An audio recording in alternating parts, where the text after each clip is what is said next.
कमाठीपुरा की जानी मानी हस्ती गंगूबाई, जिसे क्वीन ऑफ माफिया भी कहते हैं। चलो जानते हैं कौन थी क्वीन ऑफ माफिया। गंगूबाई का असली नाम गंगा हरिजीवन दास काठियावाड़ी था। हालांकि गंगा की फैमिली गंगा को पढ़ाना लिखाना चाहती थी, पर गंगा का मन किताबों में नहीं, सपनों की नगरी मुंबई में था। वो आशा पारेख, हेमा मालिनी की तरह फेमस हीरोइन बनना चाहती थी। वो हीरोइन तो नहीं बन पाई, लेकिन फेमस जरूर हो गई। लेकिन गंगा जब सिर्फ 16 साल की थी, तब उसे रमणीक नाम के लड़के से प्यार हो गया। पर गंगा के माता पिता को उनकी शादी मंजूर नहीं थी, क्योंकि रमणीक गंगा के घर में काम करता था। इसीलिए उन दोनों ने भागकर शादी कर ली और गंगा अपनी सपनों की नगरी मुंबई आ गई। कुछ दिनों तक रमणीक गंगा के साथ रहा और फिर एक दिन मात्र 500 रुपए के लिए गंगा को बेचकर वहां से भाग गया। जब तक गंगा को पता चला, तब तक बहुत देर हो चुकी थी।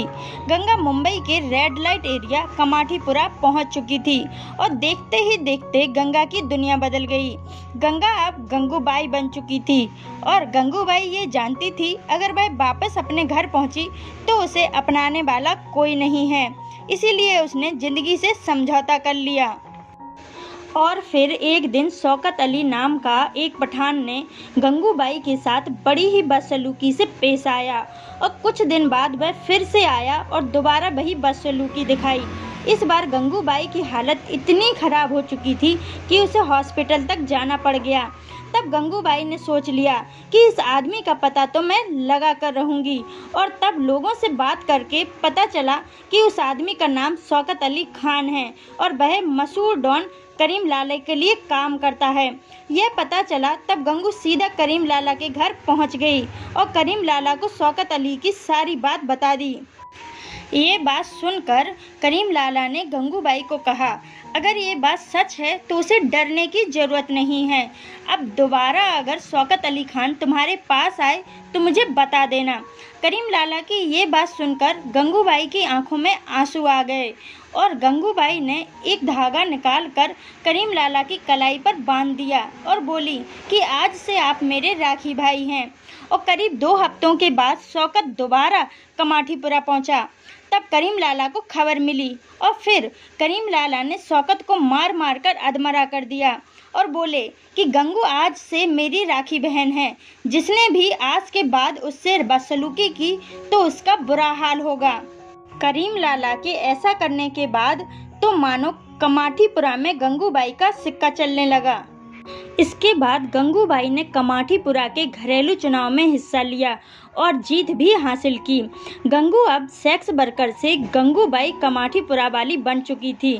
फिर तो गंगूबाई ने रेड लाइट एरिया की वर्कर के लिए कई बड़े काम किए। जिन लड़कियों को धोखे से इस काम में लाया गया था, उन सब को गंगूबाई ने रिहा करवा दिया और वापस उनके घर भेज दिया। और अब